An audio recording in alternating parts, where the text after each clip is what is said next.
Shalom sahabat pelita, penuntun langkah kita. Hari ini kita kembali lagi akan diberkati firman Tuhan di dalam 1 Petrus pasalnya yang keempat. Saudara, dalam kehidupan kita Tuhan itu ingin memberikan banyak hal buat kita untuk kita bisa nikmati. Setidaknya ada dua hal penting yang Tuhan berikan dalam kehidupan kita. Yang pertama, time atau waktu. Dan yang kedua adalah talent atau talenta. Nah, kita akan membahas pemberian Tuhan ini dari kitab 1 Petrus pasal yang keempat. Kita lihat saudara di ayatnya yang kedua. Saya bacakan buat saudara semua. Supaya waktu yang sisa jangan kamu pergunakan menurut keinginan manusia, tetapi menurut kehendak Allah. Saudara yang dikasihi Tuhan, sahabat-sahabat pelita yang dicintai Tuhan, dalam kehidupan manusia Tuhan memberikan waktu yang sama. Nggak ada orang kaya waktunya lebih lama daripada orang miskin. Atau sebaliknya, nggak ada orang sehat waktunya lebih sedikit daripada orang sakit. Nggak ada, saudara. Semua waktu sama, 24 jam. Pertanyaannya adalah bagaimana kita bisa mengelola waktu yang Tuhan berikan kalau waktu itu sama. Kenapa ada orang yang berkata time is money, ada orang berkata waktu adalah uang, ada juga orang berkata, saya kekurangan waktu nih. Padahal seharusnya ketika kita bisa mengelola waktu dengan bijaksana, kita akan bisa menggunakan waktu dengan efektif untuk melayani Tuhan. Oleh sebab itu, kitab 1 Petrus 4 tadi berkata, jangan menggunakan waktu menurut keinginan manusia, tetapi menurut kehendak Allah. Saudara, kata Yunani untuk waktu di dalam teks ini memakai kata kairos. Kairos itu bukan bicara tentang waktu yang hanya 24 jam saja. Orang Yunani mengenal dua istilah waktu, saudara. Satu kronos, satu kairos. Kronos itu waktu yang semua orang terima. Tapi kalau bicara tentang kairos, itu bicara tentang waktu yang hanya diberikan kepada orang-orang yang percaya Yesus. Artinya sejak kita menerima Yesus, sejak itulah kairos kita berlaku, saudara. Nah, berarti Tuhan mau bilang gini, kamu pakai kairos, waktu yang Tuhan berikan ini untuk apa? Melakukan kehendak Allah, bukan melakukan keinginan manusia. Makanya kita belajar, saudara, kenapa banyak orang yang akhirnya merasa waktu kok cepet banget ya? Kok kesempatan yang saya terima kok kayaknya sia-sia-siakan ya? Kenapa? Ya karena dia nggak gunakan itu untuk kehendak Allah. Makanya penting sekali di sini waktu yang kita pakai sesuai dengan kehendak Allah. Pertanyaannya gini, Pak, kehendak Allah seperti apa?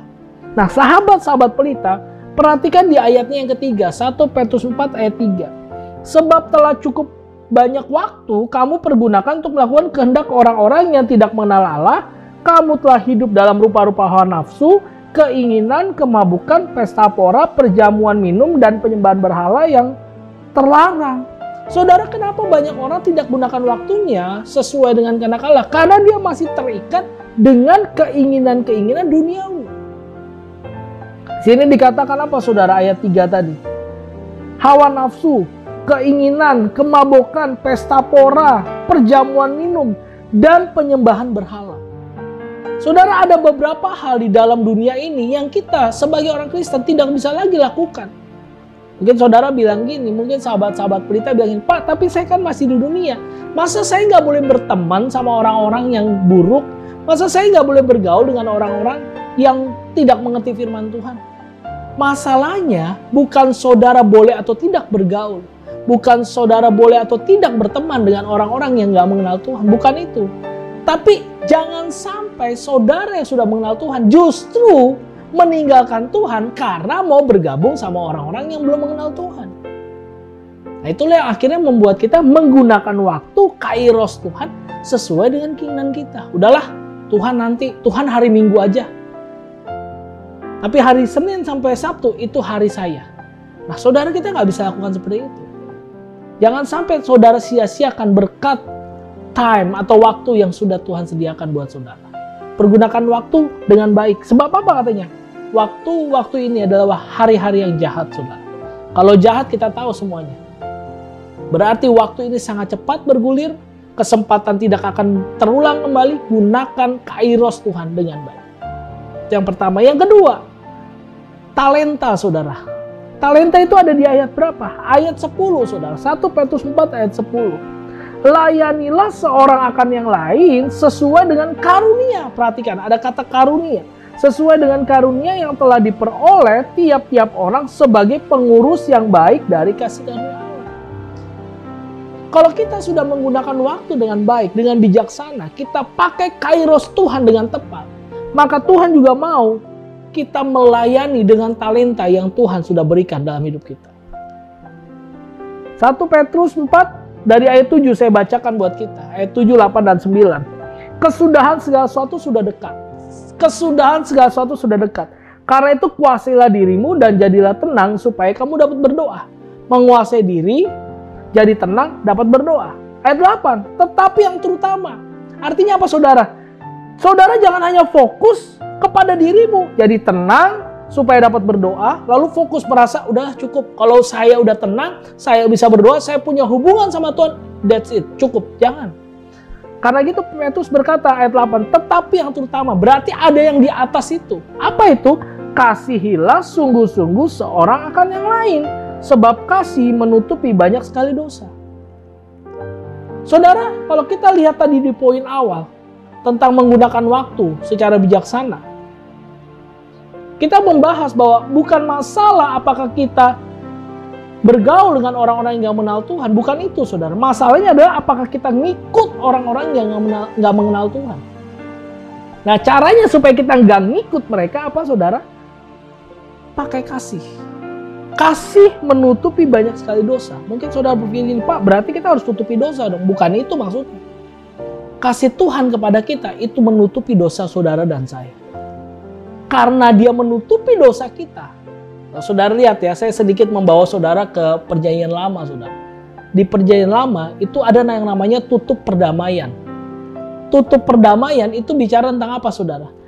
Ketika ada saudara melakukan perbuatan jahat, bangsa Israel melakukan perbuatan jahat saat itu, maka imam itu akan menumpahkan, meneteskan darah hewan yang kudus, yang tidak bercela di atas tutup itu. Nanti dari tutup itu ada celah-celah yang akan masuk ke dalam tempat penyimpanan itu, saudara. Ketika masuk, maka Tuhan disenangkan dengan itu. Artinya apa? Korban penebusan dosa diterima. Jadi bicara tentang kasih Tuhan di kayu salib buat kita. Ketika dia berkata, sudah selesai. Ketika dia bilang, aku menyerah, ya Bapa, ke dalam tanganmu kuserahkan nyawaku. Saat itulah sebenarnya tutup perdamaian itu berlaku. Artinya kasih Tuhan menutupi kita. Nah, sekarang tugas saudara dan saya, selain menggunakan kairos Tuhan dengan bijaksana, gunakan talenta yang Tuhan beri. Salah satunya apa? Kasih. Jadi kasih itu adalah pemberian dari Tuhan, saudara. Itu talenta buat saudara dan saya. Itu karunia yang Tuhan mau kita lakukan dalam hidup kita. Yang ayat 9, berilah tumpangan seorang akan yang lain dengan tidak bersungut-sungut. Langkah atau tindakan setelah kita mengasihi, setelah kita tutupi dosa, bukan karena kita mau supaya orang nggak bertobat, justru karena kita mau orang bertobat, maka kita ampuni dia. Langkahnya adalah terima. Terima apa? Berikan tumpangan. Konteks surat Petrus waktu itu ketika jemaat ada di perantauan, saudara. Orang Kristen itu nggak punya teman. Orang Kristen itu dijauhi. Karena itu orang Kristen butuh tumpangan orang untuk tinggal di situ. Nah, Petrus berkata, berilah tumpangan. Jangan kamu cuma ngomong doang mengasihi, tapi tindakanmu jauh dari kasih. Nah, itulah yang bisa saya sampaikan hari ini, saudara, buat kita semua. Mulailah, sahabat-sahabat pelita. Gunakan time dengan benar, waktu, kairos Tuhan. Tapi yang kedua, gunakan talent yang benar, yang Tuhan sudah berikan buat kita. Biar hidup kita menjadi berkat buat banyak orang, nama Tuhan dipermuliakan. Mari kita berdoa. Bapa dalam surga, kami bersyukur untuk hari ini. Terima kasih. Sekali lagi, firman-Mu adalah pelita bagi kaki kami, terang bagi jalan kami. Kami belajar hari ini, Tuhan sudah menganugerahkan time dan talent, waktu dan talenta buat kami semua. Tolong kami untuk kami bertanggung jawab terhadap pemberian Tuhan ini. Supaya apa? Supaya nama Tuhan dipermuliakan dan banyak jiwa dimenangkan. Terima kasih Bapa. Dalam nama Yesus kami berdoa. Amin. Tuhan Yesus memberkati.